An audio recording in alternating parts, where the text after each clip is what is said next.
नमस्कार। ज्योतिषीय श्रृंखला के इस कड़ी में आपका हार्दिक स्वागत है।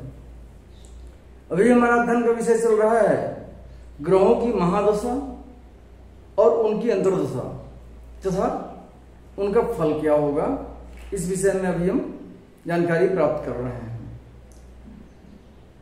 इस क्रम में अभी सूर्य की महादशा से संबंधित बातों पर हम विचार कर रहे हैं। सूर्य की महादशा में सूर्य की विभिन्न स्थितियों के कुंडली में रहने के कारण जो फल होते हैं उस विषय में अभी हम अध्ययन कर रहे हैं। आइए इसी क्रम में आगे बढ़ते हैं और कुछ अन्य स्थितियों की जानकारी प्राप्त करते हैं कि उन स्थितियों में रहने से सूर्य की महादशा में जातक पर उसका क्या प्रभाव पड़ता है।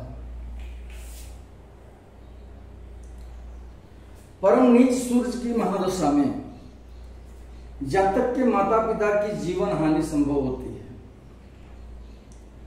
परम नीच अर्थात तुला राशि के 10 अंश पर सूर्य परम नीच का होता है, एग्जैक्ट 10 अंश पर। तो जब परम नीच का सूर्य हो कुंडली में तुला राशि में एग्जैक्ट 10 अंश पर हो तो वैसी स्थिति में जातक के माता पिता की जीवन हानि की संभावना रहती है। सूर्य की महादशा की स्थिति में स्त्री, पुत्र, पशु, पृथ्वी तथा गृह इत्यादि की क्षति होती है। इस कालखंड में अर्थात वैसे सूर्य की महादशा में जातक का प्रदेशवास होता है तथा भय और मृत्यु की आशंका रहती है। नीचा सूर्य की दशा में, नीचा सूर्य मतलब तुला राशि में सूर्य के रहने से उसकी दशा में जातक को राजकोप से धन तथा मान की हानि होती है। स्त्री, पुत्र तथा मित्रादि से क्लेश होता है और अपने किसी आत्मीय जन का विछोह उसको बर्दाश्त करना पड़ता है। किसी स्वजन की मृत्यु संभव होती है। मूल त्रिकोण में जो सूर्य रहता है, मूल त्रिकोण सूर्य सिंह राशि में 0 अंश के बाद से लेकर के 20 अंश तक अपने मूल त्रिकोण में रहता है और 20 अंश के बाद 21वें अंश से लेकर के 30 अंश तक सिंह राशि सूर्य की अपनी राशि होती है, स्वगृह होता है उसका।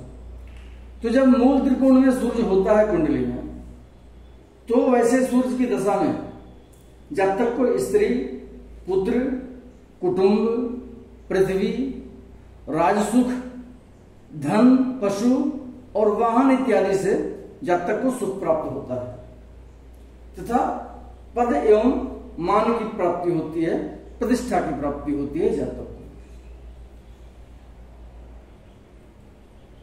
स्वगृही सूर्य की दशा में अर्थात 20 अंश के बाद सिंह राशि में 30 अंश के बीच, 20 अंश के बाद 21वें अंश से लेकर के 30वें अंश तक सिंह राशि में सूर्य स्वगृही होता है। वैसे सूर्य की दशा में जातक को विद्या की प्राप्ति होती है। विद्योन्नति से यश मिलता है। विद्या में जब जातक उन्नति प्राप्त करता है तो उसके कारण उसको यश की प्राप्ति होती है और राज दरबार में मर्यादा प्राप्त होती है। ऐसे जातकों को पृथ्वी से उन्नति होती है, कुटुंबों से सुख मिलता है और कृषि, द्रव्य तथा मान की वृद्धि होती है। अति मित्र गृही जब सूर्य होता है, अति मित्र गृही मतलब जब कोई ग्रह नैसर्गिक मित्र भी हो और तत्कालिक मित्र भी हो कुंडली में तो वैसा ग्रह उस ग्रह का मित्र होता है, अति मित्र होता है। तो जब सूर्य अति मित्र के घर में बैठा हो तो उसकी दशा में जातक को बहुसुख अर्थात बहुत प्रकार के सुख की प्राप्ति होती है। आनंद, स्त्री, पुत्र और धन इत्यादि से सुख प्राप्त होता है। इस कालखंड में जातक को वस्त्र, भूषण तथा वाहन आदि का सुख भी प्राप्त होता है और कूप अर्थात कुआं, तालाब इत्यादि खुदवाने का सौभाग्य भी प्राप्त जातक को होता है।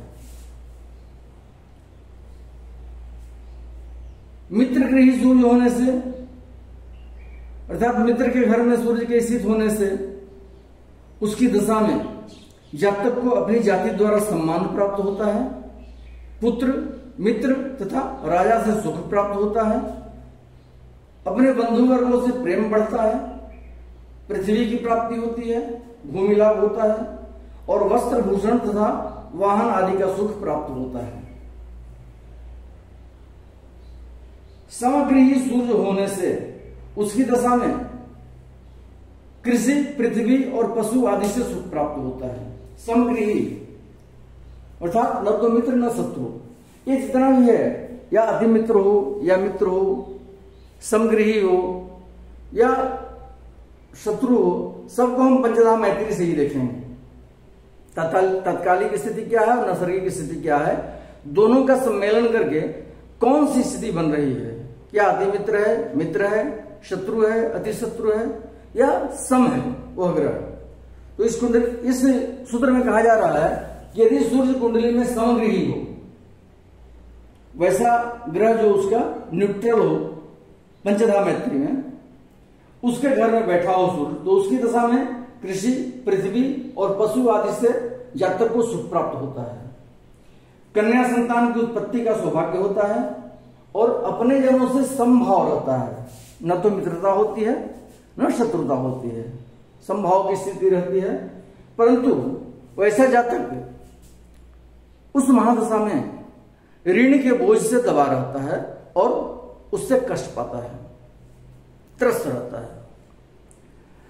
अगले वीडियो में हम सूर्य की अन्य स्थितियों के रहने से उसकी दशा में जातक को कैसा परिणाम प्राप्त होता है, इसका अध्ययन करेंगे।